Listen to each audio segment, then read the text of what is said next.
people, welcome to our channel. Like, share and subscribe. So Dino Melaye, Kogi election is coming up soon. So Dino Melaye is in one of his manifestos or one of his campaign promises was promising he's going to do this, he's going to do that, and a lot of people have been criticizing him. Anyway, let me play the video now for you so that you listen to what Dino Melaye said he would do for the people of Kogi State if he becomes governor. Then I will come and let you know my thoughts. To all countries of the world, we are going to promote tourism on water between Natako and Jamata. We shall have boat clubs.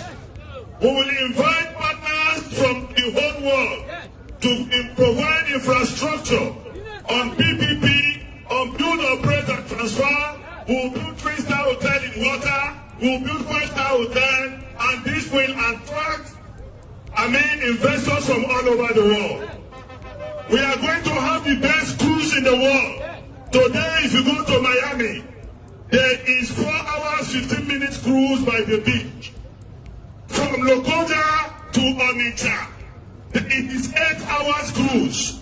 It is the farthest and longest cruise in the world. We shall advertise on BBC, Al Jazeera, and CNN to announce that the farthest air cruise in the world is in Lokoja. We shall, through tourism, improve our IDR without taxing poverty. We are not going to go to a mechanic shop. We are not going to go to Meshai and begin to place burden on them. We will think outside the box. We will develop our education and reform our curriculum. ICT and technology will be introduced to all schools in Kogi State. Beautiful people. So you've heard from Dino Melaye and his campaign. He was just basically talking about hotels.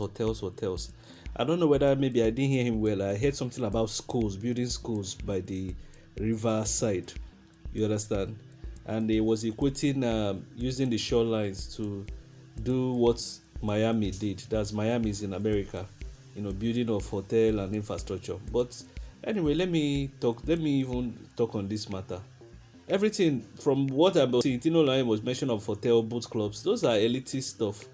Those are things for, it's just like building airports. How many people use airports in Nigeria? That's why I condemn those airports they are building, because actually we don't need new airports. We need to just upgrade 6 airports in the 6 geopolitical zones and maybe make them international and world class, But every other airport should be converted to something else. But you see, all the things Dino mentioned is elitist stuff. I don't think Dino knows what the people of Kogi want. Okay, I don't know whether I heard him mention schools. I don't know whether it was schools by the water. If you build the schools by water, or what was I hearing? Is it not going to be expensive? You understand? To build, because properties are really appreciate when it's by the shoreline.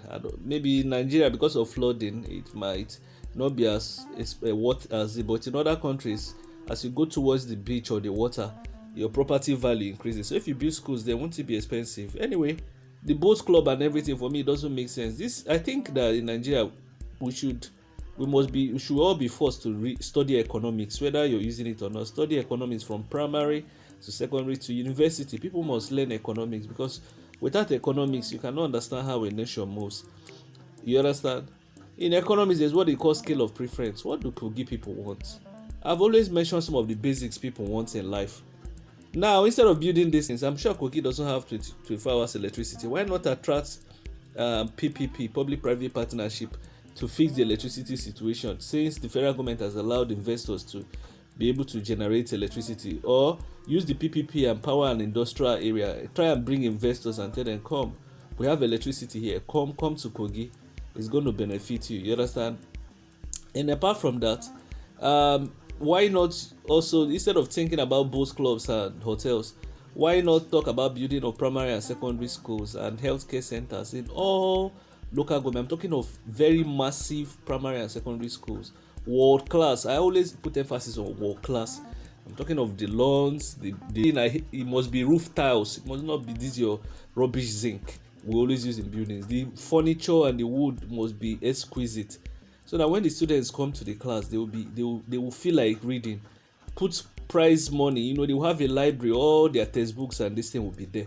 And apart from that, you know, there will be competition so that the best students in every term, you understand, will get a money, so that to encourage people to work hard. You know, the best students in every class.